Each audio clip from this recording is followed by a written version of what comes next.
Gold Squad TV. Quiet. Day for Gold Squad TV.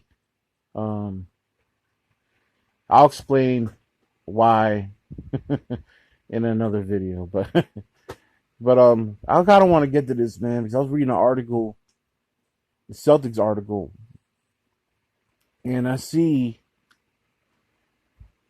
I don't know what article this was from. It was probably one of those rare articles where you have a Celtics insider talk about his opinion on what he thinks.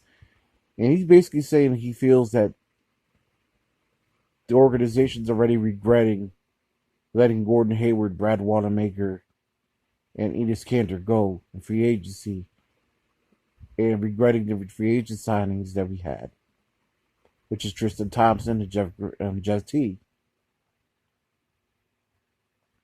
Now, here's my thing with that. We just had a 5-game winning streak. We lost one game. Mind you, it's to the Knicks, but we lost one game. And some of you reporters are already cooking up stories of dissension in the Celtics organization. After one game, there was a loss. I don't know if you guys have been paying attention to the NBA this year, but every team's getting blown out. Every NBA team has lost by at least 30 points this year. Easily. Not excusing what the Celtics did on Sunday. But it's not a weak occurrence. On my birthday, the Clippers were down 77-27 at half. That's the Clippers. Even when Paul George played, no Kawhi, they shouldn't be down 77-27 to the Mavericks. They were down literally by 50 at half. It's a weird season. Y'all need to chill with these crazy views. Tristan Thompson's been fine for us. The problem's Daniel Tice. Daniel Tice has reverted right back to 2019 season Tice. And I'm getting to the point where I think that we might have to get rid of him. And I'm not saying that out of irrational thinking. It's just not good. You know, he did the best he could last year. That's great. But it might have been his peak as an NBA player. He's 30 years old. I don't really know what you really get out of Daniel Tice at this point. You know, you put him on the bench, he's serviceable. Okay. We also got Time Lord, and Time Lord's been playing great despite the coronavirus getting him. Outside of COVID getting him, he's been playing great this year. Tristan's been playing good. Teague has been alright. I'm not the biggest Teague guy, but that's only because Peyton Pritchard's been wiping the floor with him. And he's just been taking his minutes. And I never really thought Teague was going to be that much of a factor in a lot of games this year. I thought that he was going to be a guy serviceable third point guard on the team. A guy that can just go in there and fill a hole when needed, but he only plays good against certain teams. You know, he has tendencies to have bad games. Peyton Pritchard's clearly the backup point guard.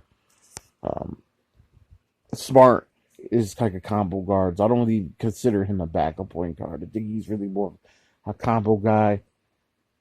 But if you're going to talk in presence of pure point guard, the guy behind Gimba is definitely Peyton Pritchard. It's not even a question. Now, with that said, all these media people that are coming up with these articles are probably looking at Charlotte and see that they're 6-8 and Gordon Hayward's putting up 20 points a game. Remember what their record is, though. They're 6-8. They're at the bottom of the Eastern Conference. Their record's 6-8. If Gordon Hayward was really that worth it, would he play like that for us last year? He's whack in the time he was here. So there's nothing else to discuss with that. Kanter's barely getting time in Portland. He can't defend, which we already know. And Wanamaker's Wanamaker. You know what I mean? So I'm like, I don't see where the Celtics are regretting decisions. I'll say the regret they're having is drafted Aaron Naismith at 14. They should have drafted Peyton Pritchard at 14. And then went and got something for need later on at 26 pick, which is where they got Pritchard. Nevertheless, Celtics are going to be fine. We haven't had Tatum for a week and a half now. He should be Thursday. He's targeting Friday game back at home. He's not traveling with the team to Philly for back-to-back games, so you won't see Tatum, match it up against Philly.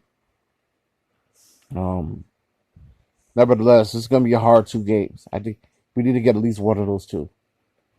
Gold Squad TV. Back later on. Subscribe. Show love. Spread the love. Let people know what Gold Squad TV is about. It's about sports content, music content, funny skits, music content, pro wrestling content. We know what it is. You get that here. We're still in the early stages of building this channel.